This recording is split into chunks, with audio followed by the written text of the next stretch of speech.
才知道原来纽扣电池没电了，还可以直接用充电器充电。就比如汽车电池没电，按着反应慢、毫无反应的，都可以这样充，比新的更耐用。大家好，欢迎来到美食彩味。今天我们说说纽扣电池的那些事。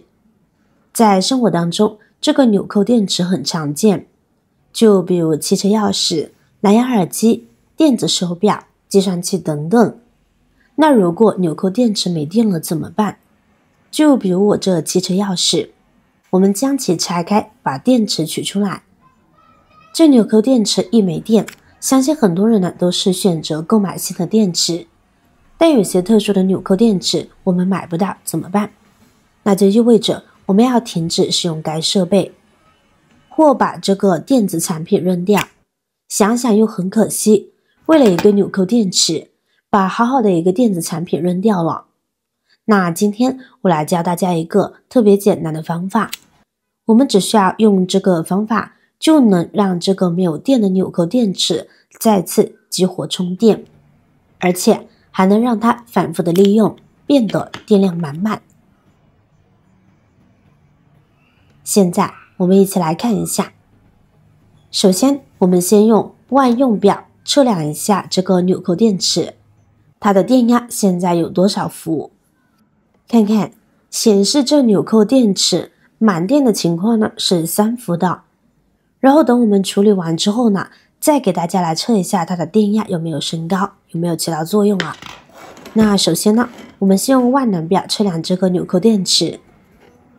先把万用表档位调到直流电压档，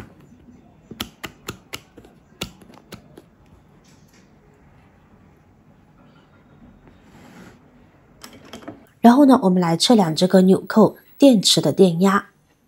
可以看到电池几乎没有任何电压，说明电池电量呢已经玩了一段时间了，呈现饿干的状态了。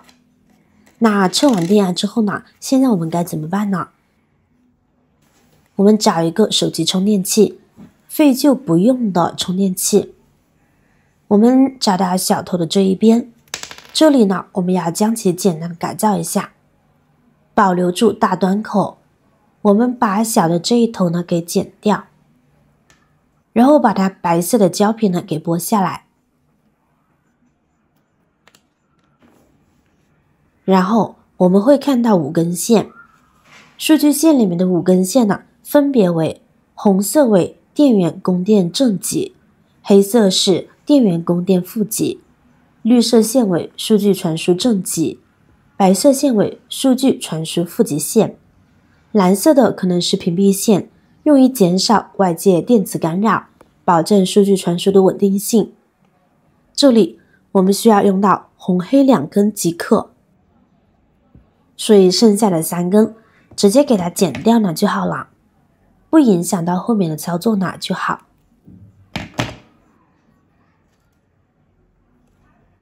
另外的这2根呢，现在我们用剪子呢把它的外皮呢给剥下来，露出里面的铜丝。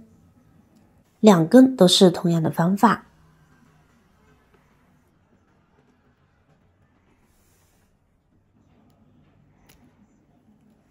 外皮剥下来后，用手呢把铜丝拧紧一些，这样呢它会具有更好的传导功能。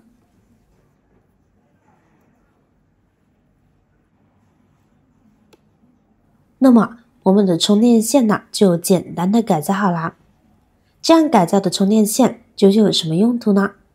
随着科技的不断进步，我们的生活被各种电子产品所包围，像小风扇呀、充电宝呀、手电筒、电钻等等，这些产品都是依附着锂电池来工作的。锂电池因其轻巧、高能量密度而成为电子设备的主要能源，但是长时间未使用后，往往呢会遇到充电问题，那么都可以用它来充电激活哦。就比如我们今天要用到的纽扣电池，把数据线预留2根线的就可以，也就是正极和负极。那怎么样激活？特别简单，纽扣上边呢显示正负极有加号的就显示为正极，红颜色的为正极，黑颜色的为负极。那现在我们就对应着给它贴上去，就能够给电池充电了。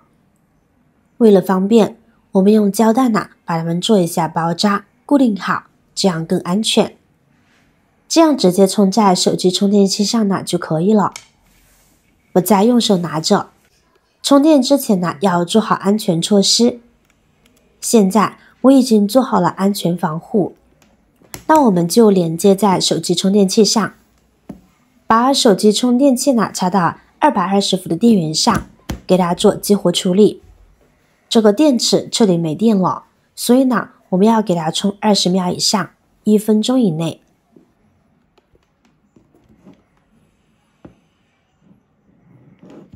这样断断续续的充2次，不要一直充一直充。如果测试了显示电池电量多的话，就充电时间控制在10秒，断断续续的充。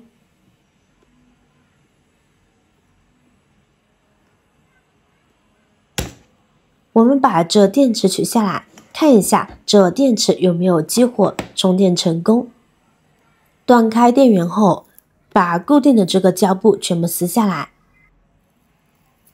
把纽扣电池拿在手里会发现这个电池有点烫手，所以使用这种方法千万不能长时间的给它充电激活，以免发生爆炸。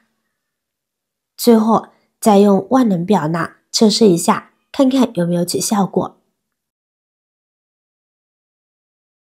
看看每次测试都是3伏，说明我们的充电是有效果的，已经充满了哟。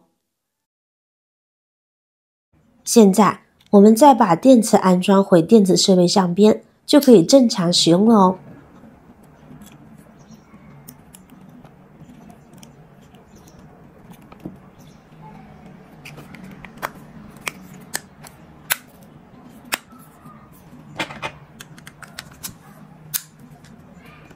我们回到车子这里试试看，如果灯发亮，说明起到作用了。测试完后灯正常发亮，说明这个方法很成功，我们做的实验是有效的。用手机充电器激活这个纽扣电池是可行的。大家看一下这个方法怎么样？总结：当持续出现遥控器距离变短，持续出现按键不灵敏的时候，就是该更换电池的时候。它没有固定的更换年限，为了设备的使用年限更长久，及时更换电池也是一种保护哦。好了，今天的视频到这里就结束了。如果你那里有更好的建议，欢迎评论区留言，随心进行分享。同时也希望大家能够多多点赞转发，使更多的人能够关注到这些实时动态。语言方便，语句方便，期待和您再度相逢，一同探寻更多的社会真相。我是瑶瑶，那么我们下期再见。